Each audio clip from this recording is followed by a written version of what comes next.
Uno, dos. Bendiciones, buenos días. ¿Cómo están? ¿Cómo están, Carlos? Desvelados. Bueno, gracias de nuevo por tenernos aquí en casa. Ciertamente me siento como entre mi gente. Esta es la tercera vez en Juárez, como dijimos ayer, pero es bueno poder venir y sentirse acogido, recibido, hospedado, querido, servido, y eso es como nos hemos sentido a lo largo de todos estos días, y creo que eso es evidencia de la gracia de Dios en ustedes, aquello que Dios ha hecho y que ahora ustedes dan y comparten con otros, y poder servir con gente de Gracia Soberana que está aquí con nosotros, Jeff Perswell, Bob Coughlin, Brittany, su hija, y toda esta gente que para mí significa mucho, son gente muy especial y que tienen un lugar muy especial, no solamente en el corazón nuestro, pero en el corazón de toda nuestra iglesia. De manera que esto es un tiempo de refrigerio, aparte de un tiempo de ministración para ustedes, también es de ministración para nosotros. Yo voy a hablar en esta mañana de algo muy práctico, no es tanto como una predicación expositiva, un sermón, es más una especie de charla, conversatorio acerca de algo extremadamente práctico para la iglesia local. Voy a enfatizar mucho eso. Eso es teniendo en mente el pastor que es llamado a una iglesia local a pastorear y que tiene que ahora o continuar esa iglesia o plantar una nueva iglesia en esa localidad porque él siente que Dios le ha llamado a hacer tal cosa. No sé cuántos de ustedes están familiarizados con la obra conocida en español como Alicia en el País de las Maravillas. Pero en esa obra hay una narración en un momento dado donde Alicia va caminando y se encuentra en un árbol con un jaguar, creo, si mi memoria no me falla, y entonces ella está un poco desconcertada y el jaguar le pregunta, ¿para dónde vas? Y ella estaba en una bifurcación en el camino y ella le dice, no sé si coger para la derecha o para la izquierda. Y el jaguar vuelve y le pregunta, bueno, ¿para dónde vas? Es que no sé. Y él le dice, bueno, pues si tú no sabes, no importa si coges por la derecha o por la izquierda. Y esa es la realidad. Si nosotros no tenemos claro en nuestros ministerios para dónde vamos, no sabemos por dónde dirigirnos.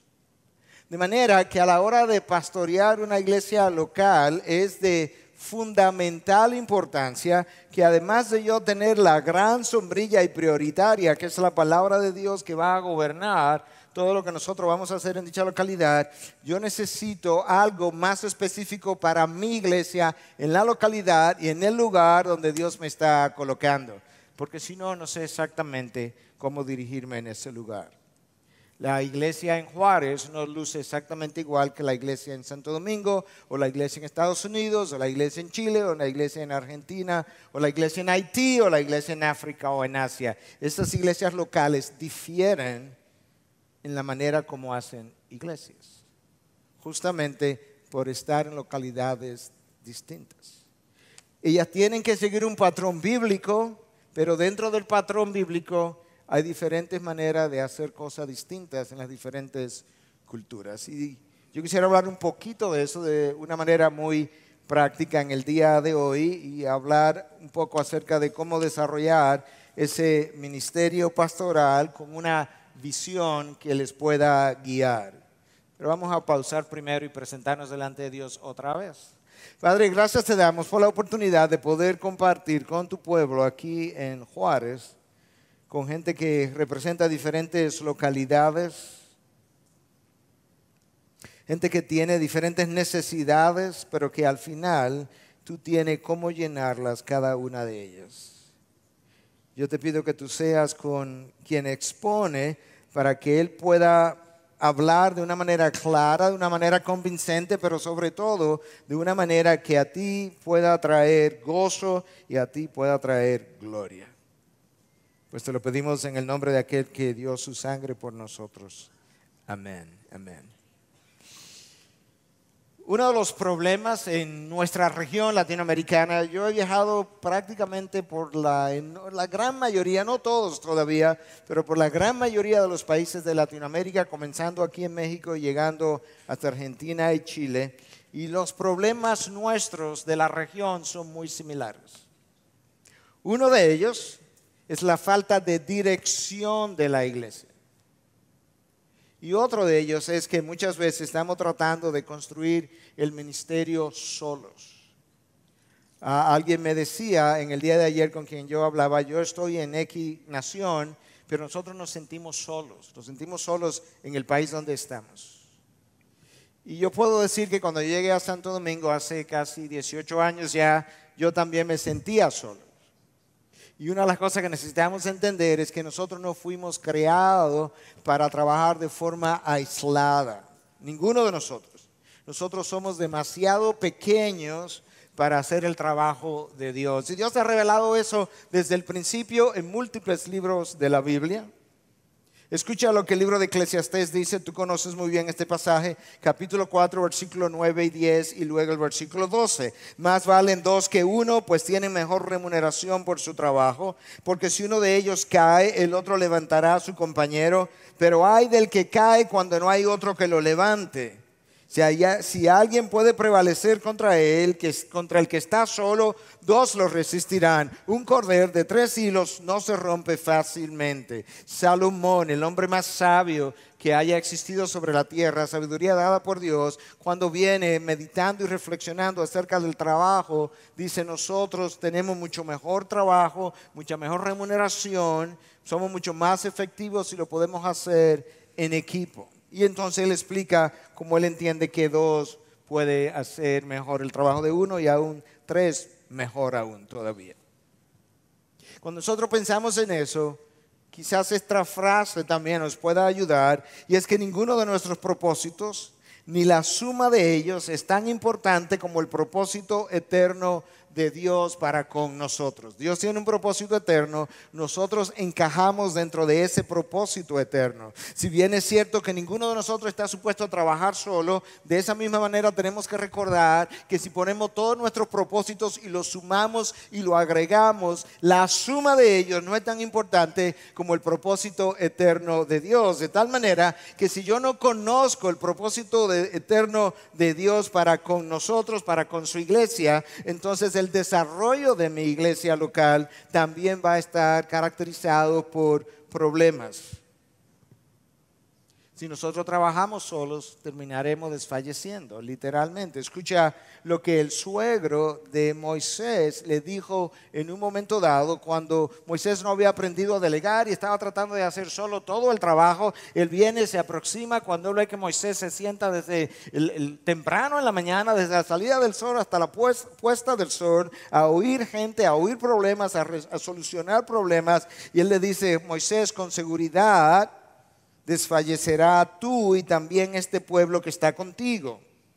Escogerá entre todo el pueblo hombres capaces, temerosos de Dios, hombres veraces que aborrecen o que aborrezcan las ganancias deshonestas, y los pondrá sobre el pueblo. Aquí hay 2 observaciones que hacer. Número 1, Moisés, tú necesitas ayuda. Y lo increíble para mí es, cada vez que leo ese texto, que Moisés entiende que necesita ayuda, pero cuando él va a buscar la ayuda, él no nombra a 3 gente, él nombra a 70 personas. Eso nos da una idea de cuánta ayuda él finalmente entendió que necesitaba. Y la segunda observación que se mantiene a lo largo de toda la Biblia es el énfasis en el carácter del individuo. Escuche: hombres capaces, temerosos de Dios, hombres veraces que aborrezcan ganancias deshonestas. Eso está en el Pentateuco. La idea, ¿verdad?, de que el pastor necesita llenar ciertos requisitos de carácter para pastorear la iglesia es una idea antigua, por así decirlo, que comienza desde el Pentateuco para ayudarnos a entender que aquellos de nosotros que estamos supuestos a servir a Dios necesitamos un carácter forjado por el mismo Dios que pueda servir de ejemplo a otros. Y Jetro, que no tenía toda la revelación que nosotros tenemos, comienza a revelarle eso a Moisés. Tú necesitas hombres de carácter. Cuando tú llegas al Nuevo Testamento, antes de leer los requisitos para ser anciano, pastor, obispo, es la misma palabra en esencia, tú comienzas a ver el mismo énfasis en un momento dado, en el desarrollo de la historia, en el libro de los Hechos, cuando la iglesia comienza a crecer y ya los apóstoles no podían continuar haciéndolo todo, ellos deciden dividir el trabajo. Y ellos deciden dedicarse a la oración y a la administración de la palabra y permiten que otros se unan al trabajo y le piden a ellos que escojan entre sí a hombres, 7 hombres. Pero escucha las calificaciones. Para servir mesas, eso es algo también extraordinariamente increíble, que estos hombres iban a escoger en este momento simplemente para servir mesas y hacer tareas parecidas. Pero para esa función ellos dijeron, ustedes necesitan escoger gente de buena reputación, llenos del Espíritu Santo y de sabiduría. Para servir mesas, llenos del Espíritu, que hayan ganado una buena reputación y que tengan sabiduría. Te estás relajando, Pedro. No, estos hombres van a servirle a Dios. Estos hombres no serán infalibles, pero estos hombres van a representar a Dios en medio de su pueblo. Por eso yo decía anoche o en el día de ayer, no hay nada ordinario cuando se trata del ministerio, porque nosotros servimos a un Dios sobrenatural y santo, y a Él representamos y debemos representarlo dignamente. De manera que ahora nosotros tenemos una idea desde el principio. Número 1, que ninguno de nosotros ha sido llamado a trabajar de forma aislada. Número 2, que a la hora de trabajar nosotros tenemos que recordar que el propósito eterno de Dios es superior, prioritario, por encima de la suma de todos nuestros propósitos. Y número 3, que a la hora de servirle a Dios yo necesito un carácter santo que lo represente debidamente. Cuando tú sigues leyendo en el Nuevo Testamento, tú descubres más cosas, más pasajes que nos instruyen acerca de la necesidad de formar un equipo ministerial de trabajo. Escucha lo que Pablo dice a la iglesia en Éfeso, en 4:12. A fin de capacitar a los santos para la obra del ministerio, para la edificación del cuerpo de Cristo. Se supone que los pastores y ancianos están capacitando a los santos para que los santos hagan la obra del ministerio. Como decía un pastor de forma jocosa, mi trabajo es quedarme sin trabajo. Poder ir equipando a los santos para que ellos vayan haciendo el trabajo y el trabajo pueda seguir siendo delegado de tal forma entonces que yo necesito, en la medida en que voy a construir la iglesia local, recordar que Dios irá agregando a nuestra iglesia gente que necesita ser capacitada porque ellos han sido llamados a hacer el trabajo de Dios. Ahora, esto ocurre en todas las regiones, pero es particularmente notable en nuestra región. Algunos pastores, líderes, no han querido formar equipos ministeriales. Y tenemos que preguntarnos, ¿por qué?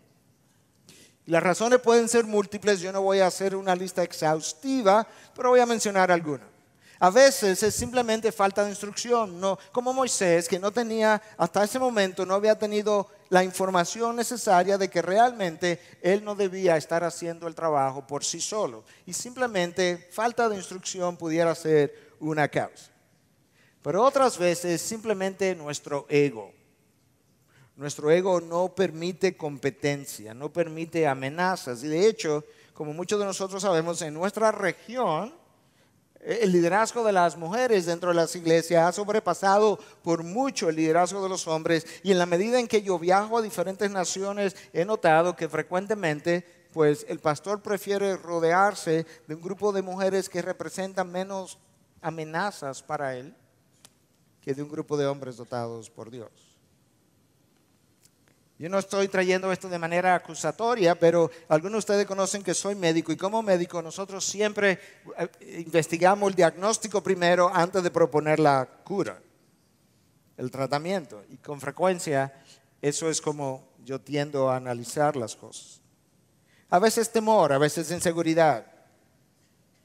Somos inseguros, tenemos temores, pero nosotros tenemos que sobrepasar eso y vencerlo y recordar que esas inseguridades y temores necesitan irse si vamos a hacer el trabajo de Dios correctamente. A veces simplemente un temperamento rígido, inflexible, donde nadie puede hacer las cosas como yo las hago y las cosas necesitan ser siempre cortadas a la manera, al tamaño, en la forma en que yo entiendo, y por tanto la mejor forma de lograr eso es trabajando solo. Pero Dios no nos ha hecho para trabajar de esa manera. Entonces, yo espero que en esos breves minutos yo haya podido convencerles de que necesitamos gente a nuestro alrededor que forme parte del equipo de trabajo para que los santos puedan hacer parte de la obra de Dios. La pregunta entonces es, a la hora de construir, de formar ese equipo de trabajo, ¿cómo vamos a hacerlo y qué herramientas, qué cosas necesitamos para construir algo que sea bíblico y de edificación?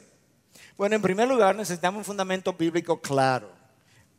Necesitamos conocer esto, necesitamos conocer lo que la palabra dice, lo que Dios ha revelado precisamente para formar ese equipo de trabajo.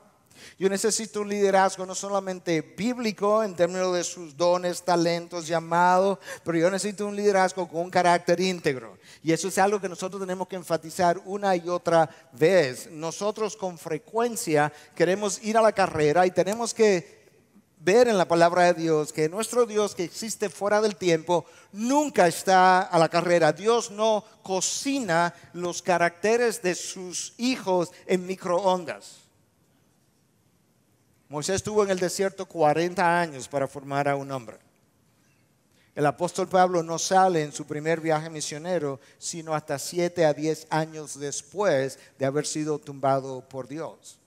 El mejor discipulador del mundo, Cristo, cuando vino, se pasó 3 años conviviendo una gran cantidad de ese tiempo con ellos 24 horas al día para formar 11 hombres.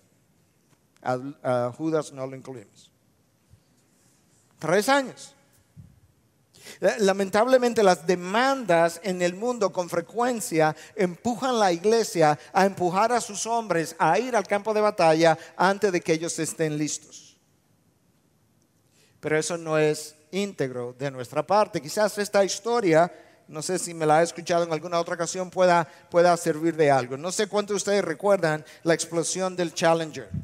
Cuando el Challenger explotó, el control de calidad en Houston el día antes dijo que el Challenger no estaba listo para partir, que los descongeladores no estaban funcionando apropiadamente. El otro departamento, el departamento de producción, dijo lo siguiente, literalmente, y luego lo traduzco: The show must go on. El show tiene que continuar. Y al otro día el Challenger salió, los descongeladores fallaron y el Challenger explotó. 6 vidas se perdieron y millones de dólares fueron echados a pique. ¿Te imaginas? Pero ¿qué produjo ese accidente? ¿Qué produjo la explosión? El conflicto entre el departamento de calidad y el departamento de producción. Ahora, ¿cómo yo aplico eso a lo que estoy tratando de decir? Bueno, imagínatelo ahora con un poquito de imaginación. En las iglesias hay un departamento de calidad y un departamento de producción. El departamento de producción continuamente está diciendo a gente que se está yendo al infierno, a gente que tiene que ser embalizada, tú tienes que enviar los obreros, tú tienes que mandarlos. Y el departamento de calidad, que son algunas voces entre nosotros, están diciendo, fulano no está listo. Fulano no está listo. Sí, pero ¿qué tú quieres? Tenemos necesidades. Pues envíalo. Y entonces 3 años después, ¡puf!, explota la vida y la familia de ese obrero.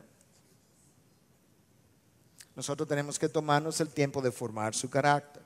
Necesitamos una visión clara.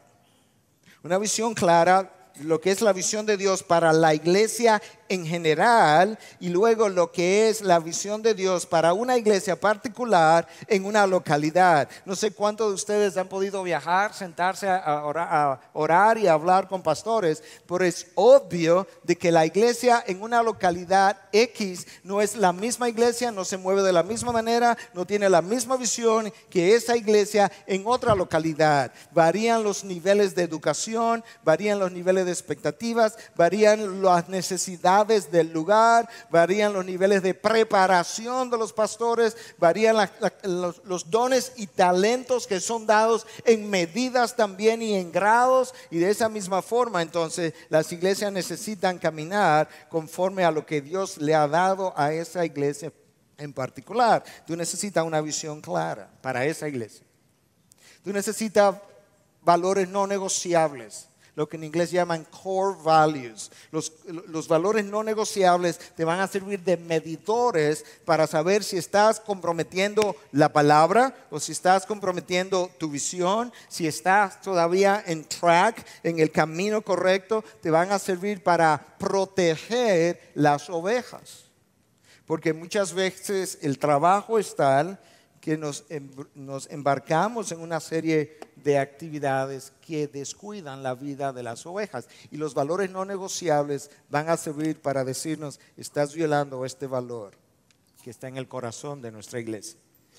Tú vas a necesitar una multiplicidad de dones, talentos y llamados. En nuestra iglesia, y me imagino que lo mismo en esta iglesia, cada pastor, cada diácono tiene sus propios dones y talentos. Hay cosas que yo no sé hacer, hay cosas que yo no me gustaría hacer, pero no tengo el don, no tengo el talento y por tanto no tengo el llamado. Si tú tienes el llamado, con el llamado viene el equipamiento de los dones y talentos. La ausencia de un don en particular es un indicativo de que tampoco tengo el llamado, porque Dios te equipa para lo que Él te está llamando. Dios no mira a alguien que está equipado y luego lo llama. Dios hace un llamado conforme a dones y talentos que Él ha ido poniendo en esa persona. Y luego, si la iglesia ha de crecer y llenar la gran comisión, necesitamos, como parte del equipo ministerial, gente que tenga interés en los perdidos, pero gente también que tenga interés en hacer discípulos. Eso es una debilidad en la región latinoamericana enorme, donde la mayoría de las cosas que han ocurrido a lo largo de los años ha sido casi exclusivamente, en muchas regiones, no quiero generalizar, evangelismo sin discipulado. De manera que una vez alguien hace una profesión de fe, pensamos que hemos cumplido con la gran comisión. Y la realidad es que Cristo nos llamó en la gran comisión no simplemente a hacer una profesión de fe, sino a hacer discípulos. Y la iglesia local no puede crecer y fortalecerse sin discípulos. Y el discipulado, como vamos a ver un poco más adelante, es un discipulado multidimensional. Tú me puedes enseñar toda la doctrina, yo puedo estudiarme, aprenderme toda la doctrina de la teología sistemática de Gruden, y eso no dice que yo sé cómo ser esposo. Eso no dice que ya yo sé cómo ser una cabeza de familia. Por tanto, una de las cosas que hemos insistido en nuestra iglesia es que el discipulado no puede ser solamente doctrinal. Yo necesito un discipulado como esposo, como ayuda idónea para la esposa. Yo necesito un discipulado como líder para aquellos que han de liderar. De manera que ciertamente hay diferentes capas o tiers, como dicen en inglés, de lo que nosotros llamamos discipulado. Entonces vamos a ver rápidamente, en el tiempo que nos queda, estas 7 cosas que yo acabo de mencionar. Vamos a revisarlas con un poquito más de especificidad. La primera y la segunda que vimos es, necesita un fundamento teológico y necesita un liderazgo bíblico. Un fundamento teológico y un liderazgo bíblico. Escucha lo que Pablo le dice a Timoteo, su discípulo más joven, en su segunda carta, capítulo 2, versículo 2. Y lo que has oído de mí, ahí está el fundamento bíblico o teológico. Lo que has oído de mí en la presencia de muchos testigos, eso encarga a hombres fieles, ahí está el liderazgo bíblico, que sean idóneos para enseñar también a otros. ¿Notaste cómo Pablo combinó lo que es el fundamento bíblico, lo que has oído de mí, lo que tú has aprendido? Y Pablo se ocupó de pasar a Timoteo y a otros lo mismo que él había recibido. Eso que tú has oído, eso yo quiero que tú también lo pases de la misma manera, sin comprometerlo, pero tienes que pasarlo a hombres idóneos. Tienes que escoger hombres con capacidad de liderazgo, porque esos hombres que escojas y que reciban tu enseñanza podrán pasar a otros la misma cosa, y en la medida en que multiplica la capacidad de liderazgo de tu iglesia, en esa misma medida podrás continuar multiplicando tu iglesia. La iglesia de Cristo realmente, la iglesia del Señor, el rebaño del Señor, como veíamos en el día de ayer. Cada 12 a 18 meses nosotros tomamos en nuestra iglesia un grupo de 12, 14, 15 hombres y lo discipulamos para liderazgo espiritual. De hecho, ese libro se supone que salga el año que viene, de cómo ver el liderazgo espiritual, cómo luce un líder espiritual, cómo ese líder espiritual debe pensar, cómo ese líder espiritual debe usar su tiempo, cómo ese líder espiritual debe disciplinarse, cómo él debe ver su vida de santidad, cómo ese líder espiritual tiene que guiar a otros. Y todo eso lo hacemos en un contexto de formación de líderes futuros. Esta gente que son escogida no están en capacidad de liderazgo. Esa gente queremos prepararlos para cuando la necesidad de usar líderes aparezca, tengamos gente ya preparada que nosotros podamos poner en su lugar. La iglesia IBI comenzó de esa manera desde el inicio. No es ahora que tenemos mucha gente. Yo comencé a reunirme con 4 hombres antes de ser iglesia. Todos los miércoles en la mañana desayunábamos juntos. 2 de ellos son pastores, un tercero es diácono y un cuarto es líder en la iglesia de un grupo de pareja. Los líderes lo formamos o comenzamos a formarlo antes de establecer la iglesia. Si me preguntas dónde yo vi eso, yo lo vi en la palabra. Antes de que la iglesia se levantara como tal, Cristo comenzó a trabajar con 11 hombres, dejando a Judas afuera otra vez. Como que no puedo incluir a Judas cada vez que pienso en los 12. Dentro de tu equipo de trabajo necesitamos diferentes tipos de gente. Alguien decía que tú necesitas a alguien que ore por usted. Tú debes tener por lo menos una persona, más de uno, pero por lo menos uno en tu equipo que tú puedas decirle, fulano, tú sabes que este es un hombre de oración. Yo necesito oración por esto en particular. Tú puedes ampliar eso. Antes de subir aquí, yo envié un Twitter a aquellos que nos siguen diciendo, estoy a punto de predicar, ¿podrías orar por mí? Reconociendo que lo que hacemos depende de la oración. Tú necesitas a alguien con quien tú puedas desahogarte y discutir ideas. Se supone que tú puedes hacer eso con todo tu cuerpo de ancianos, pero hay cosas quizás muy profundas de tu corazón, muy personales, y quizás tú necesites 1 o 2 personas con quien tú puedas hacer eso. Howard Hendricks, que pasó mucho tiempo formando líderes, decía que cada uno de nosotros necesita un Pablo, alguien que te confronte. ¿Tú has leído bien las cartas de Pablo? Yo no he leído cartas más confrontadoras que esas. Pablo tenía un corazón tierno, pero a la vez Pablo era un confrontador de primera. A los corintios le llamó niños, le llamó carnales, le llamó inmaduros. ¿Te imaginas? Pero alguien necesita también un Bernabé, alguien que te afirme, que te ayude a seguir adelante cuando a veces hay presiones que vienen sobre ti, que te desaniman, que te deprimen, que te entristecen.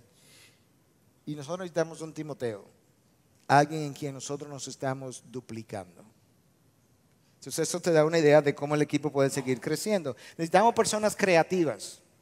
Algo que yo digo con frecuencia en IBI es que, ¿sabes qué? Nosotros no hemos sabido celebrar mucho. Como pueden notar, yo no soy muy extrovertido, no soy muy sanguíneo y por tanto muchas veces la iglesia tiende a adoptar personalidades similares a lo de sus líderes y yo he dicho varias veces, necesitamos encontrar gente entre nosotros que sea extrovertida, que sea sanguínea, que nos ayude a celebrar lo que Dios está haciendo entre nosotros. Necesitamos visionarios e implementadores. Esas 2 personas no son iguales. Esas 2 personas son necesarias, son creadas por Dios, son dotadas por Dios, pero esas 2 personas tienen dones, talentos y forma de ver lo que está delante completamente distinta. Cuando yo hablo de visionarios, no estoy hablando de soñadores. Hay una diferencia entre visionarios y soñadores. El soñador ve muchas cosas que nunca se realizan, porque son sueños. El visionario, él ve el futuro en base al presente. Él no está desconectado del presente. Es la realidad del presente que le permite ver lo que el futuro puede ser. Pero uno de los problemas con los visionarios es que no sabemos implementar mucho. Alguien tiene que ayudarnos a aterrizar. Y esa gente debe ser parte de tu equipo. Y necesitamos gente, como ya mencioné, que nos ayude a celebrar todo eso que Dios está haciendo. Entonces cubrimos el punto 1 y 2, no tenemos mucho tiempo, tengo que ir marcando mi tiempo, pero cubrimos la necesidad de un fundamento bíblico, lo que has oído de mí, Timoteo, cubrimos la necesidad de un liderazgo bíblico, eso encarga a hombres idóneos para que enseñen también a otros. Pero ahora nosotros necesitamos una visión clara de qué es lo que la iglesia en general debe hacer y luego una visión clara de qué es lo que la iglesia local debe hacer. Y yo diría que hasta que... esto puede sonar un poco controversial para algunos, pero yo diría que hasta que tú no tengas claro lo que esa iglesia local se supone que sea, no debes comenzar. Y eso es importante. Porque yo creo que Dios está más interesado que nosotros en cada iglesia local, y si Él está interesado en el desarrollo de esa local, Él va a ayudarte a descubrir lo que Él quiere para esa comunidad.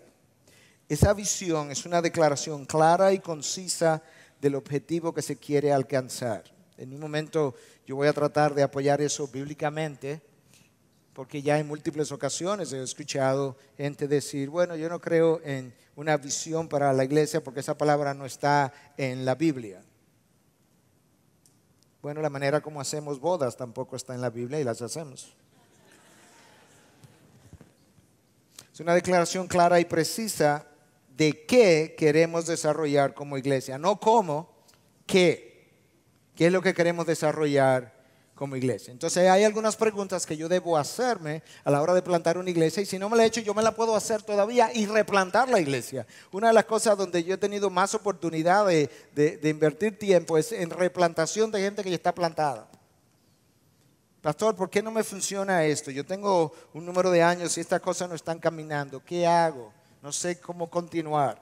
Entonces aquí hay algunas preguntas que son importantes a la hora de plantar una iglesia. Número 1, ¿por qué plantar otra iglesia?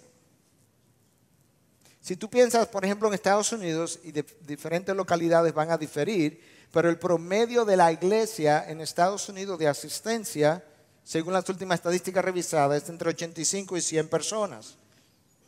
Y hay múltiples locales con capacidad para 500 y 800 personas que están recibiendo 100 personas. La pregunta es, ¿por qué plantar otra iglesia?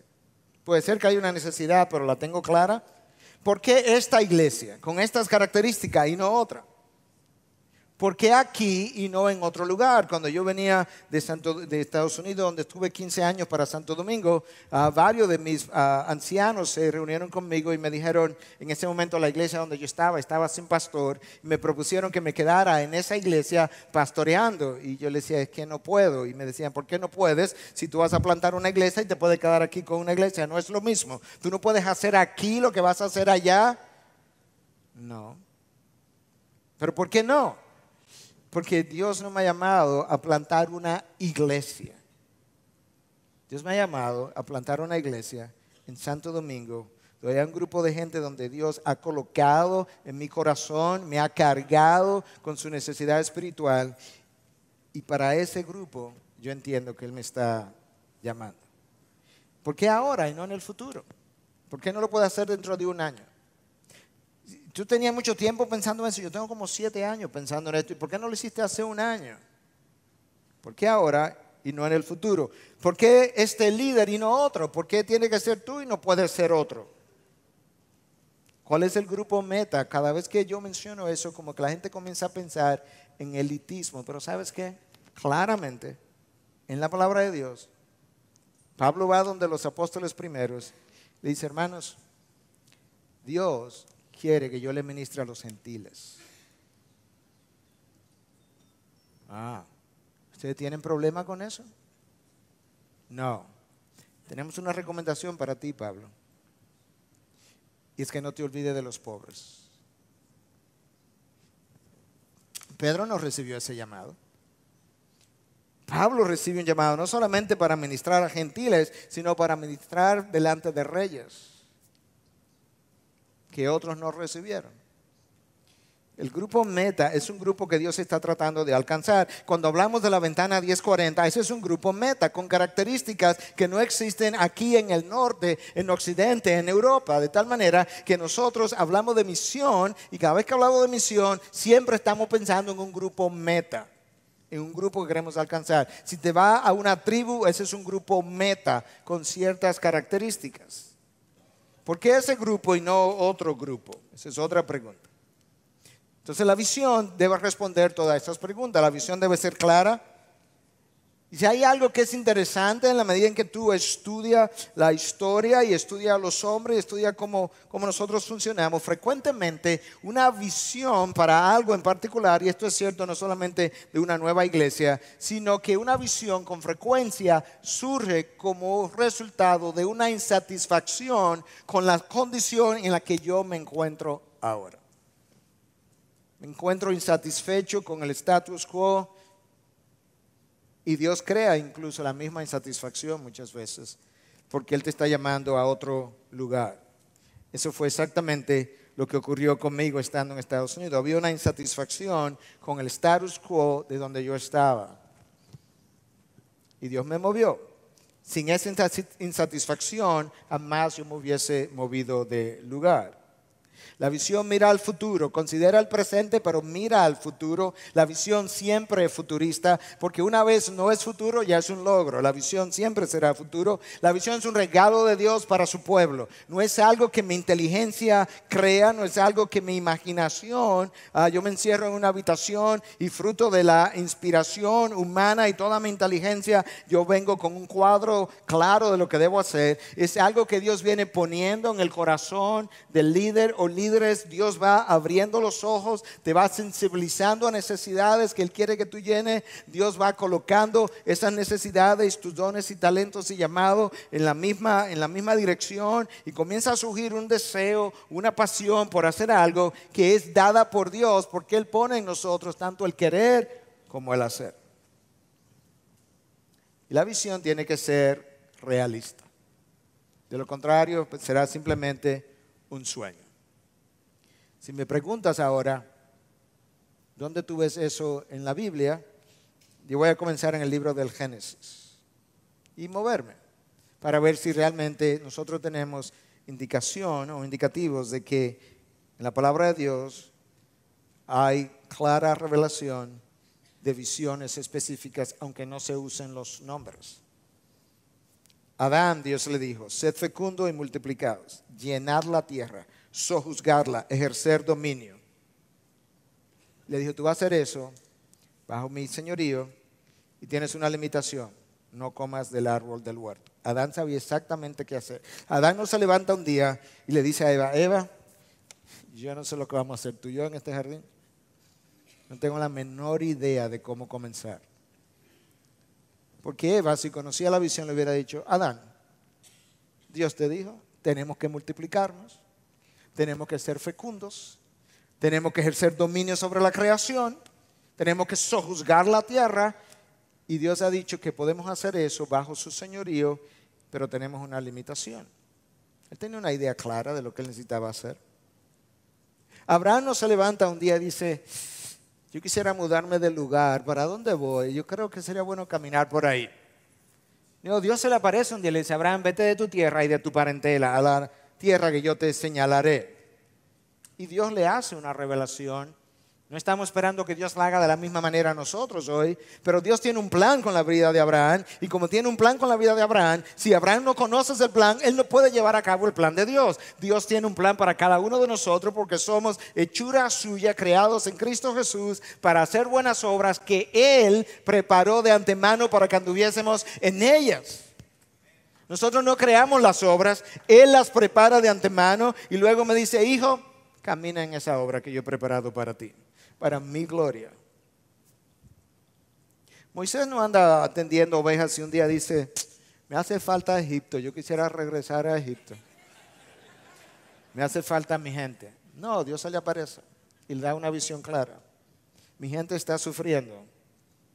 Yo quiero ahora que regreses y que tú vayas y lo libertes y lo saque al desierto para que me sirva. Moisés tenía claro cuál era su función. Tienes que ir donde Faraón, tienes que confrontar a Faraón, tienes que encarar a Faraón.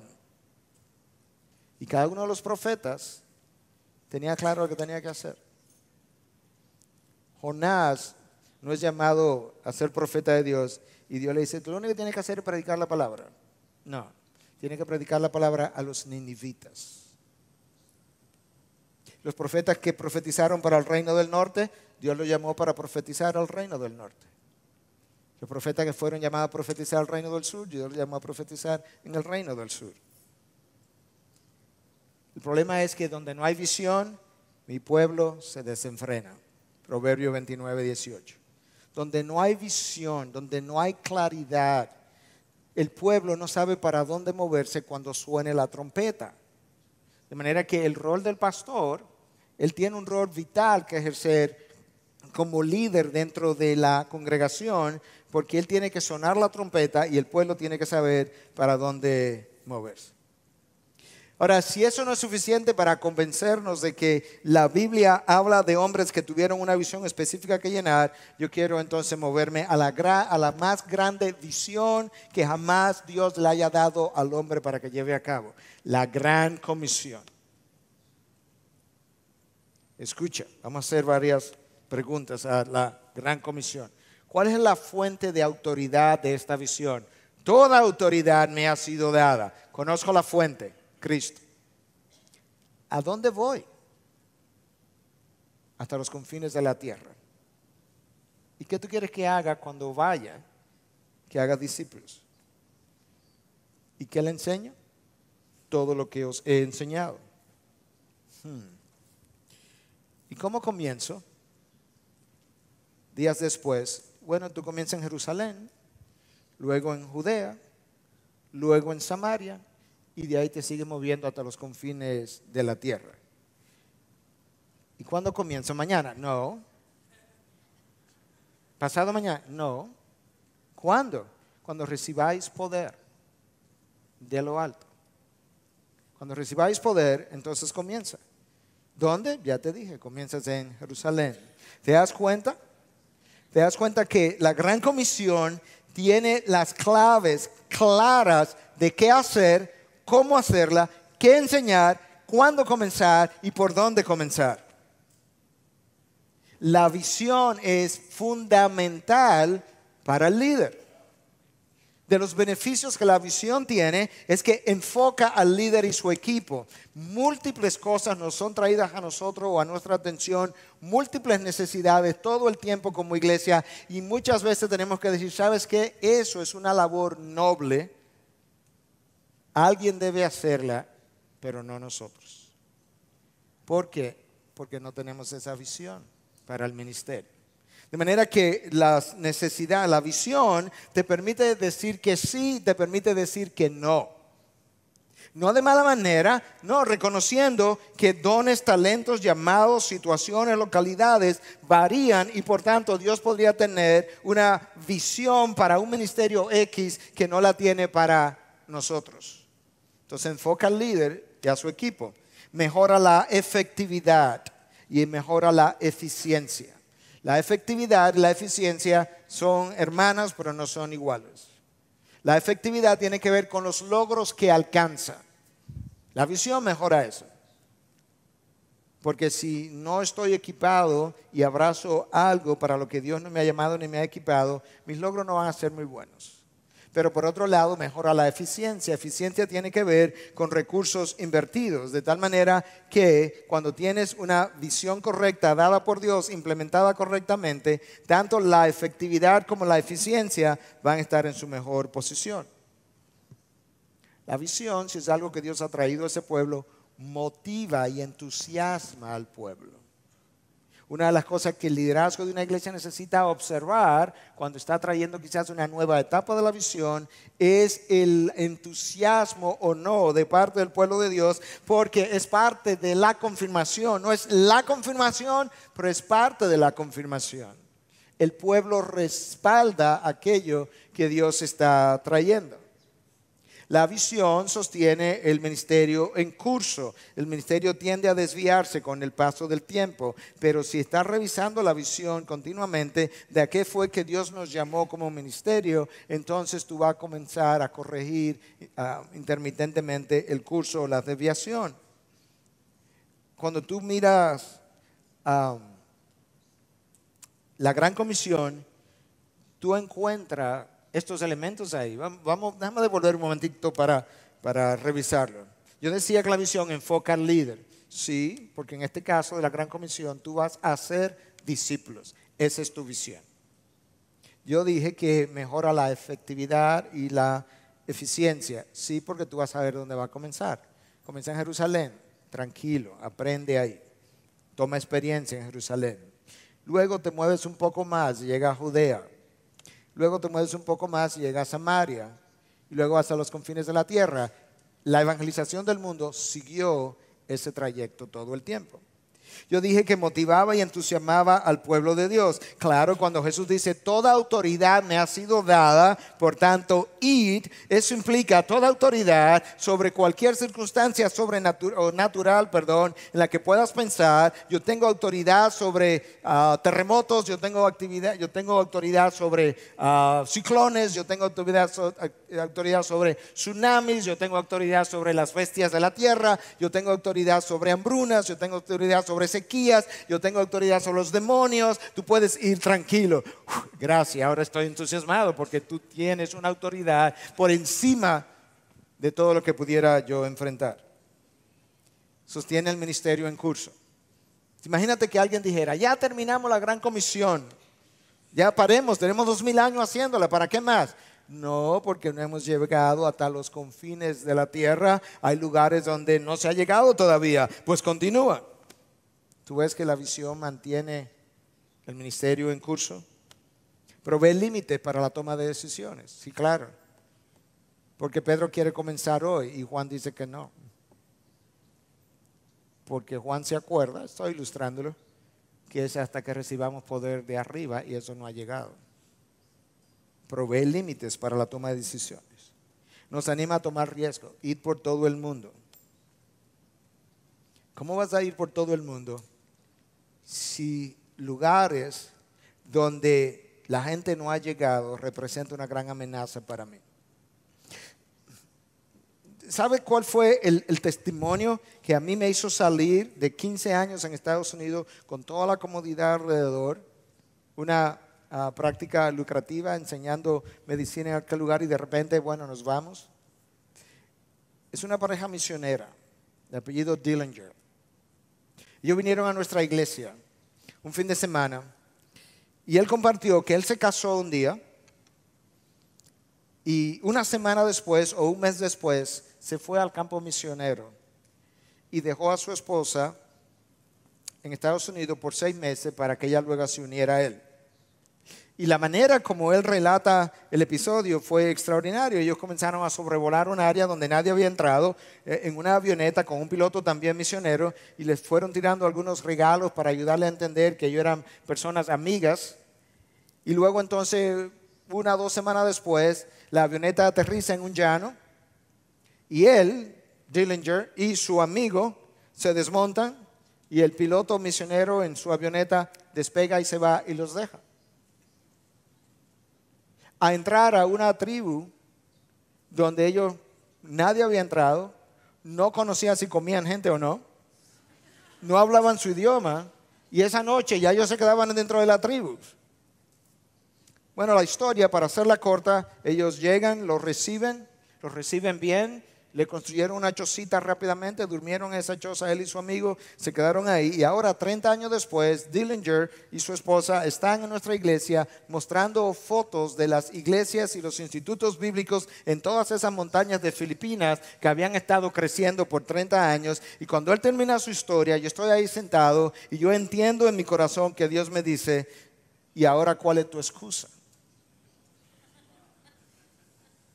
Ellos no conocían a nadie, no conocían el idioma, no conocían a ninguna persona ahí dentro, ni amigos ni familiares. Tú tienes un país donde está tu familia, están tus amigos con un idioma que tú conoces. ¿Cuál es tu excusa para no regresar? La razón por la que yo menciono eso es porque la visión nos anima a tomar riesgo y la visión de la Gran Comisión, llegar hasta los confines de la tierra con alguien que brindó absoluta garantía. Toda autoridad me ha sido dada y yo estaré con vosotros hasta el fin del mundo. Ahí están los 2 portalibros que yo mencionaba. Tú puedes ir, Dillinger, tú puedes contar conmigo. Si tú no tienes esa garantía, nadie va a ir. ¿Y quién le dio esa garantía? La visión de Cristo para con ellos. Y provee unidad entre los miembros, porque unos quieren ir en una dirección, otros quieren ir en otra dirección, otros quieren ir en otra dirección, pero la visión les dice a todos los miembros, es en esta dirección que vamos a ir.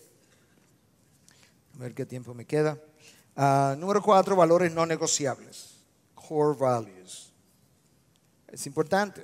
Los core values deben salir del contexto bíblico, pero son pilares, marcadores. Es como cuando tú estás caminando en un área donde tú nunca has ido, en una selva, por ejemplo, hay gente que camina y deja marcadores, de tal manera que si se pierden y ellos están deambulando, puedan saber, bueno, aquí estuvimos, este es el marcador número 1, este es el marcador número 2. Esos son más o menos los core values o los valores no negociables. Son marcadores, son principios bíblicos que te permiten desarrollar una filosofía de ministerio acorde con la Biblia y con la visión para esa iglesia local.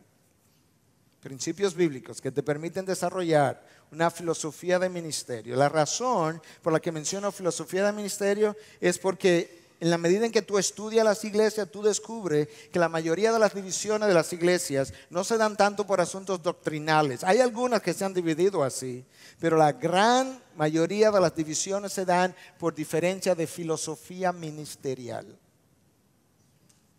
Y las filosofías ministeriales varían aun cuando ellas sean bíblicas. Y la mejor evidencia de ello es la historia de la iglesia, hermanos.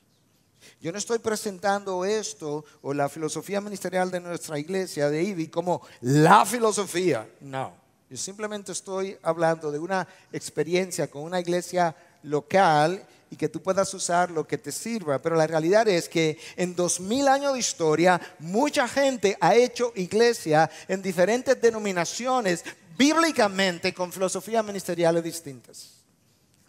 Eso es importante que lo reconozcamos. Los valores no negociables te permiten desarrollar dicha filosofía. Sirven de marcadores y la manera como nosotros hacemos ministerio debieran reflejar los valores.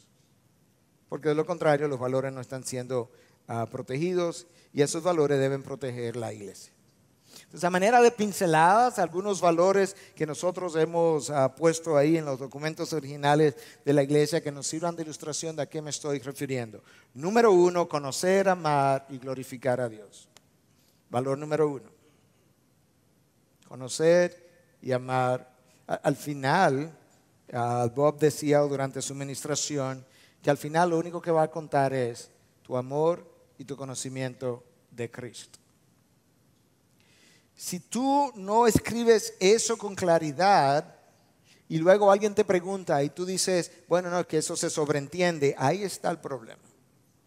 Porque aquello que tú asumes es algo que tú terminas ignorando, no lo puedes asumir.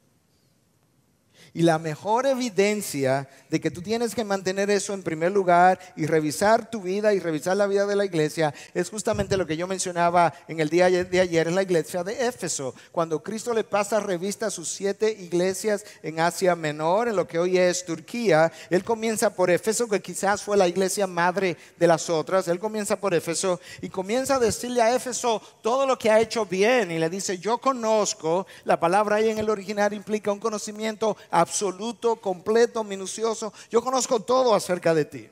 Yo conozco tu fatiga. Yo conozco tus obras. Yo conozco que tú has defendido la fe. Tú has puesto a prueba lo que dicen ser apóstoles y no lo son. De hecho, yo también conozco que tú odias las obras de los nicolaítas, que yo tampoco tolero, yo también aborrezco. Yo tengo todo eso a tu favor.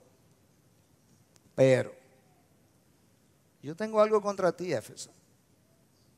Tú perdiste tu primer amor. ¿Te imaginas que tú puedas tener una iglesia que se fatiga en el trabajo de Dios, que defiende la palabra en contra de las malas doctrinas de los falsos apóstoles, que aborrece las obras de gente como los nicolaítas, que Cristo tiene que aplaudirle y dice, pero yo tengo algo contra ti? Lo peor de todo es que Él no lo deja ahí, Él le dice, arrepiéntete. O sea, esto no es pequeño, esto no es como una debilidad, ¿no? Esto es algo que requiere arrepentimiento. Arrepiéntete y si no lo hace, yo te voy a quitar el candelabro. quizás te voy a cerrar. O quizás tú vas a perder tu efectividad en lo que es la predicación de la palabra.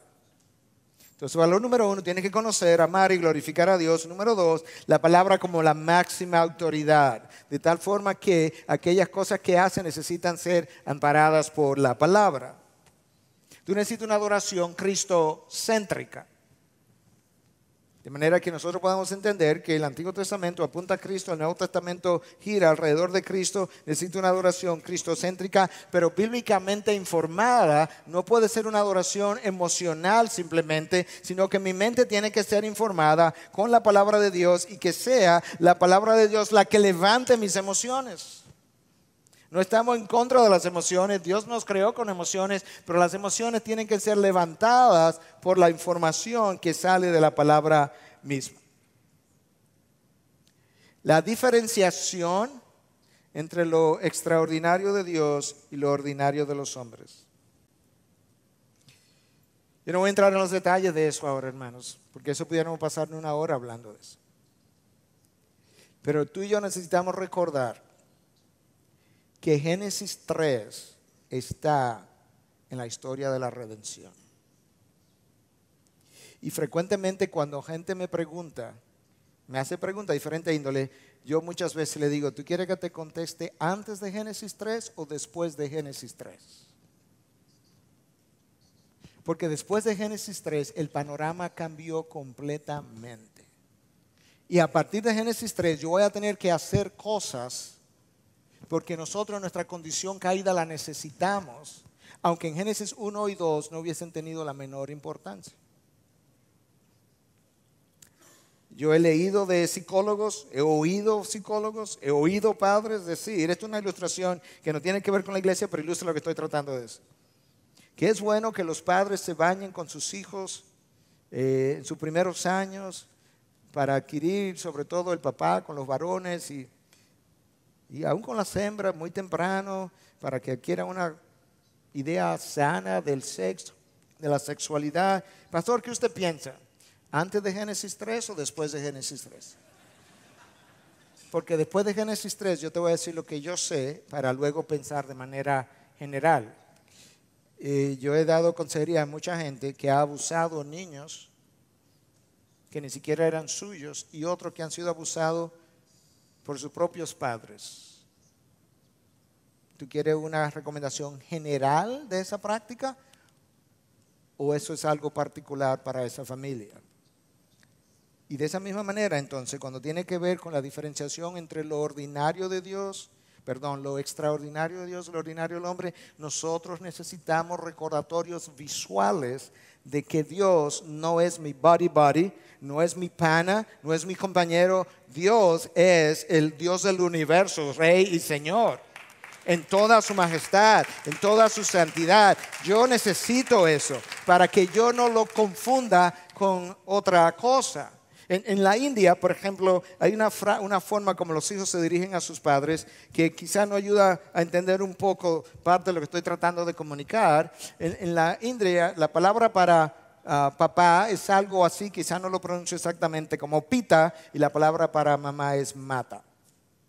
Pero cuando un hijo se refiere a su papá y a su mamá, no le llama pita o mata, le dice pitaji o mataji. Papá, señor, mamá, señora.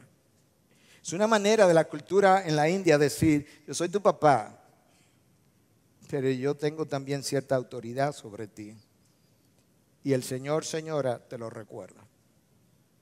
Ese hijo no es más o menos hijo cuando le dice pitaji, mataji, pero él en su condición de Génesis 3 en adelante necesita un recordatorio auditivo y visual de que mi papá y mi mamá son figuras de autoridad sobre mí. Y de ahí la necesidad de que nosotros mantengamos esa diferenciación en nuestras iglesias. Necesitamos un liderazgo maduro, equipado y utilizado conforme a sus dones. Lo peor que puede ocurrir en una iglesia es que alguien que no tiene dones y talento para algo lo usemos en esa área para la cual no está capacitado. Nuestro pastor ejecutivo pudiera dar el testimonio aquí, pero cuando comenzamos, él comenzó a trabajar con adolescentes. Me atrevo a decirlo simplemente porque yo sé que él haría lo mismo. Y entonces por un año yo lo observé. Y al final del año yo lo llamo y le digo, fulano, ¿cómo te ha ido en este año? ¿Qué tú piensas? ¿Cómo te has sentido? Y me dice, bueno, Miguel, si no hay nadie quien haga este trabajo, yo lo puedo seguir haciendo, pero yo no creo que este es mi llamado. Y yo lo miré y le dije, yo tampoco creo que es tu llamado. Dones, talentos. Sin embargo, después Dios nos envió a alguien que está ahora haciendo su maestría, que él sueña, piensa, come, almuerza, cena con adolescentes en su mente. Porque ese es su llamado y está capacitado para eso. La iglesia necesita un enfoque misional, no solamente misionero, pero misional. En otras palabras, la iglesia tiene que pensar en la gran comisión, pero la iglesia tiene que pensar en su entorno. La iglesia debe impactar la comunidad donde ella es sembrada, donde ella es puesta. Es como si la iglesia tuviera círculos concéntricos de influencia como ondas de sonido, y esas ondas tienen que comenzar aquí a nuestro alrededor. De manera que yo necesito estar en contacto con la comunidad, con sus necesidades, que esa comunidad sepa que aquí existe gente que ellos que están afuera le importan a los que están aquí adentro. Para cuando un día una invitación sea dada, ellos puedan decir, yo quisiera ir a esa iglesia. Necesitamos discipulado multidimensional. Wow, se me ha ido el tiempo. Como yo decía, necesitamos discipular los padres para, no solamente doctrinalmente, para ser padres de familia. Necesitamos discipular los esposos para ser cabezas del hogar. Necesitamos discipular a las esposas para ser ayuda idónea. Necesitamos personas discipuladas para ser líderes futuros y potenciales. Entonces eso es importante. Nosotros necesitamos vidas cambiadas, es uno de nuestros valores no negociables, como la única medida del éxito. No es el crecimiento de la iglesia, no es si le pusimos aire acondicionado a la iglesia, no son las sillas acolchadas, nosotros tenemos todo eso, no, nada de eso es una crítica de nada. No es el equipo de sonido ultramoderno que adquirimos. Yo puedo hacer todo eso y no ser una iglesia del agrado de Dios. Vidas cambiadas por el poder de la palabra es la única medida del éxito de una iglesia. El carácter es más importante que el talento. Eso es otro valor no negociable. No voy a abundar en eso porque ya Bob en el día de ayer enfatizó bastante eso que tiene que ver con el equipo de adoración, pero eso es cierto para todo el mundo que va a servir, aún para servir mesas, como lo vimos en el libro de los Hechos. Y una o dos más antes de concluir esta parte. La excelencia honra a Dios.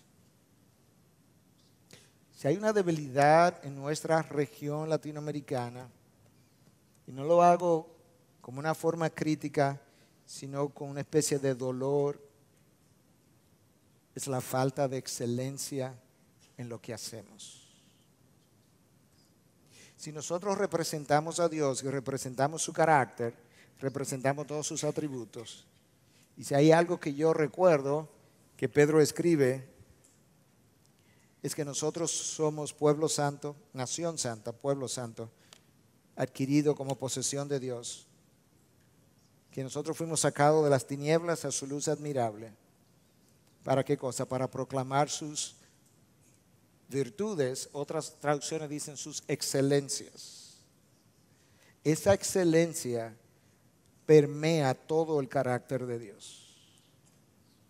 Y las cosas hechas mediocremente no reflejan la excelencia del Creador. Salgamos a la naturaleza, miremos los cielos que reflejan su gloria, miremos las cascadas, las cataratas, los ríos, las flores, los colores del plumaje de las aves, de cosas como las cebras, los tigres, los leones. Observemos la excelencia de toda esa creación. ¿No debiéramos nosotros, que somos los que llevamos y somos portadores de la imagen de Dios, reflejar la misma excelencia en todo lo que hacemos? Eso debe caracterizar absolutamente todo. Ahora, la excelencia cuando es perseguida para la gloria del hombre es orgullo. La excelencia cuando es perseguida para la gloria de Dios es parte de la misión de reflejar su carácter. Y eso es algo que nosotros necesitamos hacer. La excelencia no es hacer las cosas mejor que todo el mundo. No, la excelencia es hacer las cosas lo mejor que tú puedas hacerlo. No es hacerla mejor que la próxima iglesia, que quizá tiene mejores dones y talentos o llamados. No, es hacer lo mejor que yo puedo. Esa es siempre mi pregunta a Dios. Yo terminé de hacer mi mejor esfuerzo en esto, a la hora de enseñar, a la hora de predicar, a la hora de pensar en la iglesia, a la hora de estructurar un equipo. ¿Es este mi mejor esfuerzo para ti? Necesitamos un compromiso con la misma visión. Necesitamos una unidad familiar fuerte. Las iglesias necesitan trabajar en las familias. Una iglesia es simplemente un grupo de familias, hermanos. Un pastor me recordó recientemente, me dijo: Miguel, hace años atrás yo te hice una pregunta y tú me dijiste que no habían iglesias fuertes ni iglesias débiles, sino familias fuertes y familias débiles que iban a una iglesia. Y eso es cierto. Si nuestras familias están débiles, nuestras iglesias estarán débiles. Y si nuestras familias están bíblicamente fortalecidas, nuestras iglesias serán fuertes. De ahí que IBI nació con grupos de pareja desde el día 1 para fortalecer el núcleo familiar. Necesitas amar a tu prójimo y en el amor a tu prójimo necesitas amor incondicional. Todo eso son valores no negociables. Yo consumí ya mi hora de manera que no voy a poder terminar, pero déjame resumir y concluir entonces. Hablábamos de que necesitábamos multiplicidad de talentos, de dones. Bueno, eso está en la palabra Romanos 12, 1 Corintios 12, 12 básicamente, nos habla de la necesidad de diferentes dones. Ninguno de nosotros es más importante que el resto de nosotros. La nariz, Carlos habla de eso el primer día, no es más importante que el resto de los órganos. Ni el resto de los órganos, porque el resto de los órganos no puede hacer nada sin nariz. Nosotros no estaríamos comiendo muchas cosas extrañas si no oliéramos primero cómo huele. Y nos estaríamos enfermando. De manera que cada miembro es importante. Necesitamos interés en los perdidos. De manera que necesitamos un desarrollo de un programa misionero y misional. Estoy rápidamente pasando estas cosas. Y tenemos que recordarle al equipo que hay un precio que pagar. Y que en la medida en que tú mejoras tu equipo, el precio será más alto. Decía un pasado presidente de Estados Unidos: no hay éxito o triunfo a precio de ganga. Eisenhower dijo algo como eso. El ministerio, si tú ves la vida de Jesús de los apóstoles, en algunas ocasiones dice que ellos no tenían tiempo ni siquiera para comer. Hay un precio que pagar, y en la medida que tú mejoras tu equipo, el precio se hace cada vez más alto, y el precio se supone que lo deben pagar todo lo que están ministrando conjuntamente para la gloria de nuestro Dios. Con eso yo resumo. Me quedó una gran parte fuera, pero sabía que iba a suceder así porque solamente teníamos un tiempo X, pero espero haberle dado una idea de la importancia que tiene lo que es la visión ministerial, lo que es el equipo ministerial y su trabajo conjunto para la gloria de nuestro Dios. Padre, te alabamos y bendecimos en esta mañana y gracias te damos por los pastores y líderes que están aquí. Te pedimos que tú los sigas equipando para la gloria de tu nombre, que tú los sigas fortaleciendo conforme a tu llamado, conforme a lo que tú tienes para cada uno de nosotros. Ayúdanos a hacer esa obra de manera humilde y sometida a tu voluntad. En Cristo Jesús. Amén.